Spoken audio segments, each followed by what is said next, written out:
Muy buenas tardes, mi nombre es Camilo Andrés Mesa Almonacid y junto con mi compañero Sergio André Mateus Pardo vamos a realizar una breve presentación de cómo se emplean los drones en la hidrología. Somos estudiantes de la Universidad Militar Nueva Granada de la Facultad de Estudios a Distancia. Vamos entonces a proceder con la presentación dando como tal unos conceptos básicos. Entonces podemos empezar por la hidrología.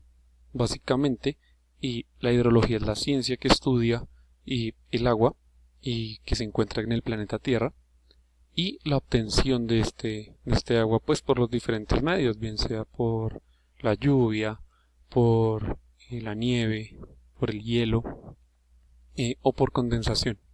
Y adicional a eso estudia lo que son sus fases químicas, sus propiedades físicas y también estudia como tal cómo reacciona el agua ante otro tipo de sustancias aquí en el planeta. Adicional a eso, digamos que también vamos con el concepto de dron. Entonces, digamos que el dron, la palabra viene de los zánganos o de los insectos voladores,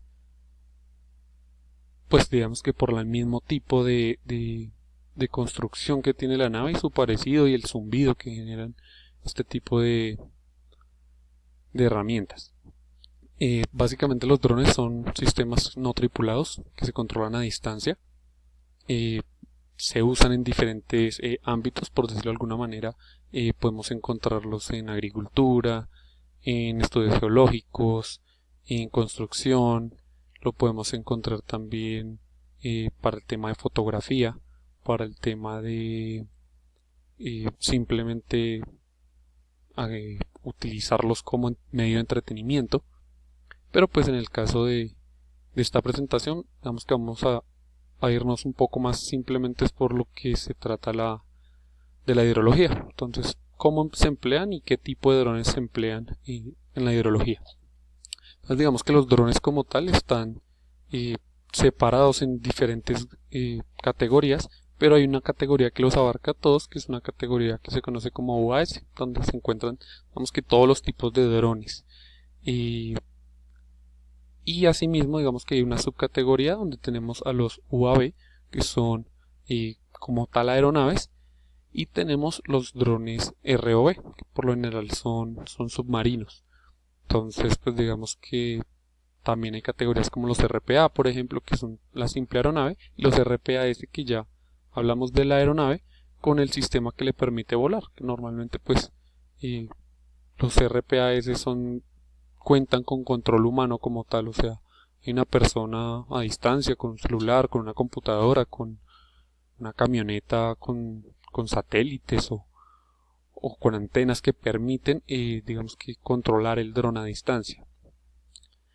Como tal, los UAV no son ni tripulados ni controlados. Digamos que este tipo de drones, como tal, se les entrega una ruta o se les dan unas especificaciones que pues este tipo de drones tienen que proseguir para obtener los datos necesarios o lo que se está buscando de este tipo de drones.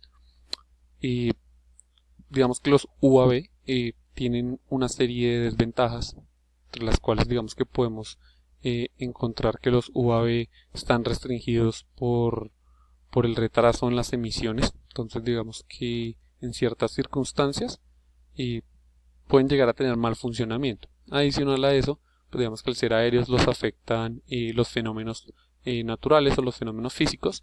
Entonces digamos que el clima, por ejemplo el mal tiempo o tormentas de rayos solares, tormentas eléctricas, pueden llegar a afectar como tal la utilización y el funcionamiento de este tipo de drones UAV.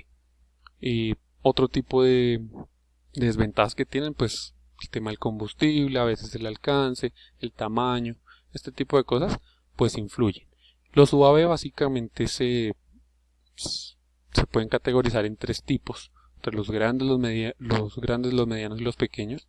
Entonces digamos que los drones UAV pequeños normalmente entregan 2 kilómetros de altitud máximo. Pueden volar por tiempos más limitados que los medianos y los grandes. Vemos que ya los medianos pueden llegar a 50 kilómetros perfectamente de vuelo. Y hay unos tipos de drones que se conocen como natos, que son este tipo de drones de 50 kilómetros. Y están también los grandes, donde están por ejemplo los hypersonic, que ya logran por ejemplo vuelos de hasta 200 kilómetros, por ejemplo. Entonces pues es bastante, ya es de pronto si no va a utilizar, no sé, a cubrir superficies ya muy grandes. Y por otro lado tenemos los ROV, entonces son como tal submarinos, se operan a distancia, bien sea por medio de cables. Obviamente no son tripulados, pues digamos que le facilitan al ser humano algunas tareas que normalmente no podría llegar a hacer, quizás por profundidad y pues por poner en riesgo su vida.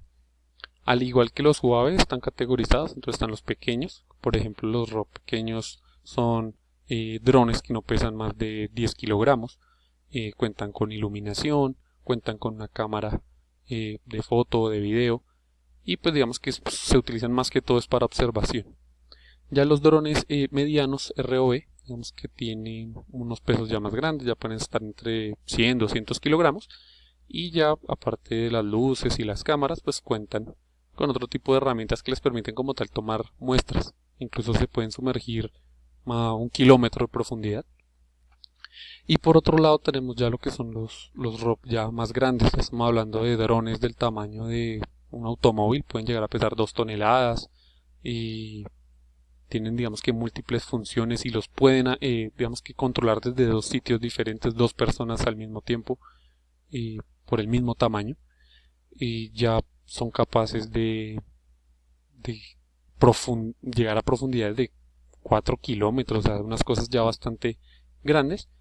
Y esto permite que como tal, si yo quiero ya hacer una estructura bastante grande, como por ejemplo un puerto, pues este tipo de drones sean los ideales.